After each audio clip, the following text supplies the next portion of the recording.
New Mazda CX-6e looks like the future. Model Y and BMW iX3 rival delivers a poor 300 miles of range and takes almost 8 seconds to hit 62 miles per hour. Mazda's CX-6e electric SUV makes its debut at the Brussels Motor Show. Tesla rival is the European version of the EZ60 sold in China and Australia. Only electric power and no hybrid planned for Europe. US gets nothing at all. Mazda has pulled the wraps off its new CX-6e electric SUV at the Brussels Motor Show, and it's easily the best-looking SUV the brand has done in years. But under the skin, this premium EV is also years behind rivals from BMW and Audi. The CX-6e isn't a pure Mazda creation. Like the mechanically similar 6e sedan, it's the result of a joint project with Changan and is built in China on the same line as the Deepal S07. Mazda has done the design, tuning and branding work, but the bones are very much shared. The Chinese connection means it won't make it to the US, but it lands in European showrooms later in 2026, where it will take on the Tesla Model Y, BMW iX3 and Audi Q6 e-tron. And it'll probably cost 3 times what it does in China, where prices start at just $16,800.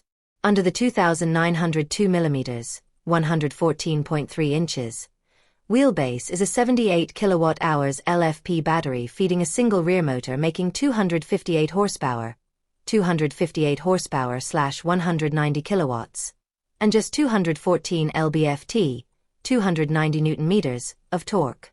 Mazda claims a WLTP range of up to 300 miles, 483 kilometers, which looks like a joke when Volvo this week revealed its similarly sized EX60 will have up to 503 miles, 810 kilometers, of range.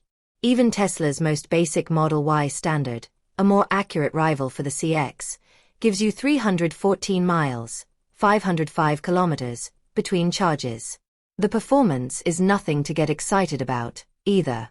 0 to 62 miles per hour 100 km/h takes 7.9 seconds. And while we're talking speed, the 195 kilowatts max charge rate is far from class-leading, meaning a 10 to 80% refill in about 24 minutes. AC charging tops out at 11 kilowatts, which is on par with rivals, however. The interior is where the CX-6e really leans into the future. A huge 26-inch display stretches across the dash, and a head-up display removes the need for a traditional instrument cluster. Other tech highlights include gesture shortcuts, speakers in the headrests and screens for the camera-based door mirrors neatly embedded in the door cards. Size-wise, the CX-6e is longer and wider than the combustion CX-60, but it can't touch the ICE SUV or its electric rivals for cargo space. The EV only offers 468 liters, 16.5 CUFT, compared with 570 liters, 20.1 CUFT, in the CX-60, and over 850 liters, 30 CUFT, in a Model Y, though you do also get an 80-liter, 2.8 CUFT, frunk for cables, which you don't in the Tesla. We think the CX-6e looks great inside and out, but that style and the still TBC prices might have to do a lot of heavy lifting to make buyers overlook the poor range, performance and practicality.